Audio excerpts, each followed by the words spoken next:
De conception bioclimatique, une maison passive se nourrit des rayons du soleil afin d'en conserver sa chaleur. C'est pour cela que son terrain de construction doit être orienté au sud et sans masque solaire, afin de profiter d'un maximum de lumière et de chaleur, grâce au brise-soleil motorisé côté sud. Ceux-ci assureront le dosage du soleil dans la maison, été comme hiver. D'architecture simple et la plus compacte possible afin d'éviter les déperditions de chaleur, la maison passive, avec son isolation performante sans pont thermique, conservera une température agréable et constante dans toutes les pièces, quelles que soient les saisons. De plus, son isolation sera complétée par une étanchéité à l'air performante et durable. Ainsi, en hiver, la chaleur ne s'échappe pas et en été, le chaud ne s'infiltre pas. Abordons maintenant un des éléments les plus importants de la maison passive, sa ventilation. Mais pourquoi ventiler?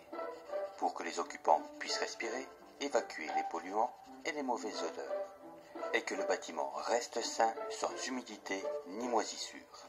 Pour ventiler une maison, il existe 3 méthodes. La première consiste tout simplement à ouvrir les fenêtres afin de ventiler les pièces de la maison. Vous comprendrez aisément les inconvénients qui en résultent. Courant d'air, air froid en hiver, air chaud en été, poussière et pollen et bien sûr les nuisances sonores extérieures. La deuxième méthode, la plus courante actuellement, est la ventilation avec une VMC simple flux.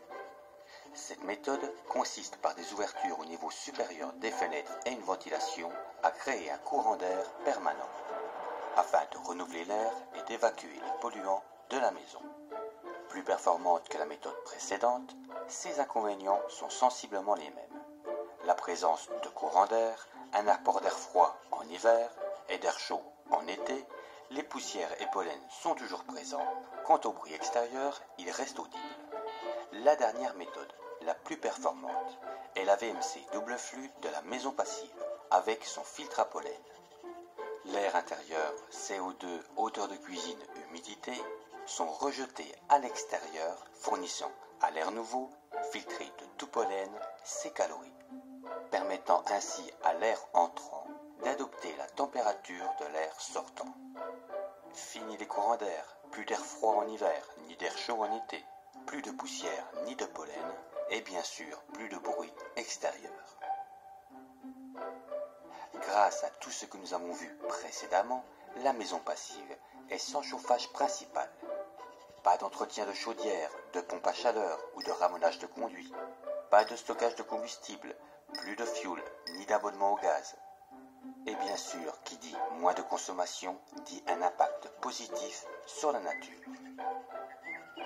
Une maison sans chauffage principal, confortable, économe, en adéquation avec la nature et ses occupants. Pensée et construite par des constructeurs de référence, c'est ça une maison passive.